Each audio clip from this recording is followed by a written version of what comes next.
Bungie, what are y'all doing, dog? Listen, guys, I love Bungie. I have since I was very young. And this isn't anything personal towards the developers because I am sure these decisions are out of their hands. But the higher-ups are who this is more so directed towards. And to me, this feels like sabotage. As someone who's been gaming since I was in diapers, I don't think I've seen a development company shoot themselves in the foot during a hot streak more times than Bungie has. It's as if the hype and positivity is just too much to hold on to. Like, wait, pump the brakes, we're doing too well! Crota's End had everyone very happy, pretty much all around, from the challenge increase, the armor sets presented, the fresh coat of paint on it looking absolutely beautiful, and yeah, it being free, huge win, massive dub, we love to see it. The open communication now feeling like the community is being listened to due to the PvP strike team directly addressing the community and even opening a post for direct feedback on Twitter.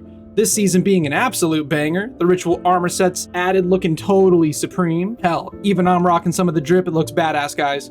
Look at that, the helmet, the arms, the legs, nifty. But Bungie must have been getting a little tired of their hot streak because they've effectively thrown a massive bucket of ice onto it. This is anti-consumerism at its finest, folks. Nothing says screw you to the fan base like a 900% price increase on something we already purchased.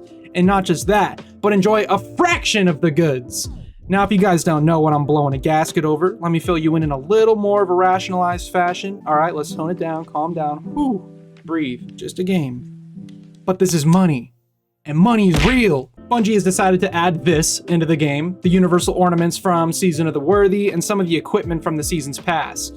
Because, well, the player base now consists of a lot more newer players who weren't around during that season, but everyone likes armor and sparrows and ships and what have you, and those newer players never got the chance to obtain those items, so instead of leaving those cosmetics in the grave, they've been added to the Eververse store, which personally, I really don't have a problem with the concept of them being added to the Eververse store. That's fine by me. My issue here arises when we take a look at this little number at the bottom of each.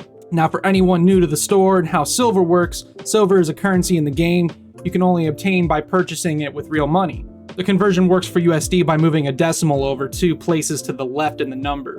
So this 1900 here would be $19. This 1500 would be $15. $8, $10, $7, you get the point. Which, if you wanted to obtain all of these items here, that's going to be about 5,900 silver, which if you use that same rule with the conversion on the price, that's about $59, not including tax. Now you might say, Rana, that's just typical pricing for things in the Eververse. I know, and I hate it, especially in this occasion, because let's say hypothetically you were a player back in the Season of the Worthy. You bought the season pass for $10, but some shit happened in your life, or you just got bored with the game, so you didn't get a chance to progress past, say, I don't know, like level 15 or something. You didn't obtain those items. Well, allow us to extend our hand into your wallet again and take, oh, not another $10, but $59! And that's not even including the cost per class. See, when you purchase a season, you don't only progress your class's pass, you also progress the other 2 passes for your other 2 classes, Titan, Warlock, and Hunter. So in that case, you would have received 3 seasonal armor sets and 3 universal ornaments, 1 for each class.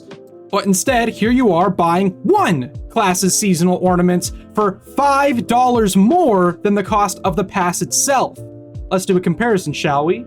In Season of the Worthy, the $10 pass included 8 upgrade modules, 5 exotic engrams, 20 bright engrams, 2 shaders, 1 emblem, 1 sparrow, 1 ship, 3 universal ornament sets, 1 for each class, 3 seasonal sets, 1 for each class, 1 exotic ornament for Tommy's matchbook, 1 Tommy's matchbook exotic, 3 ascendant shards, 1 finisher, 1 emote, 1 transmat effect, 4 enhancement shards, 3 enhancement prisms, a bunch of bright dust, and some other materials, like these little boxes here. Now, if you were one of the poor souls who missed out on that pass or joined into the Destiny community more recently after the Season of the Worthy, you'll be paying $59, a 590% price increase for 1 universal ornament set, which is class specific, 1 ship, 1 sparrow, 1 ghost shell, 1 exotic ornament for Tommy's matchbook, 1 finisher, 1 emote, or alternatively, if you wanted all the sets for all the classes, $89, an 890% price increase for a fraction of the content. Well, if you don't like it, just don't buy it. Exactly, I won't. I don't want to tell anyone what to do with their money. But to put this into perspective here, the price for everything here is almost equal to that of the finalshape's deluxe edition, equal to more than that of a brand new game like Starfield. The value of the items to the cost is just not making sense. Now, I don't want this to purely be a rant video, which it has been so far, so I apologize, but let's explore some avenues in which these types of issues could be alleviated in the future. For example, returning items as such should be obtainable with either brightdust or by completing in-game challenges. Brightdust seems like a more obvious route here, but if you still want to charge silver for these items, charge at a fraction of the cost. Universal armor sets come as a bundle for all 3 classes for 1,000 silver. The ship, Sparrow, Ghost, Finisher, Emote for 1,000 silver too. Or a bundle containing all of the items for 1,500 silver or 1,800, whichever. Following the controversy of the state of the game and the armor discussions, it's beyond me how something like this made it past. This is greedy, Bungie. The Eververse prices are already far too inflated, but this is just salt in the wound that has been festering for way too long, and for some, might even be enough to amputate that limb. So that's all from me today, folks. If you agree or disagree, that's perfectly fine, because at the end of the day, my words here are all subjective and will not affect your life personally in any way.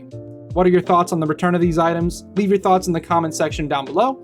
Make sure you subscribe if you want to, and I'll catch y'all on the flip side. Deuces.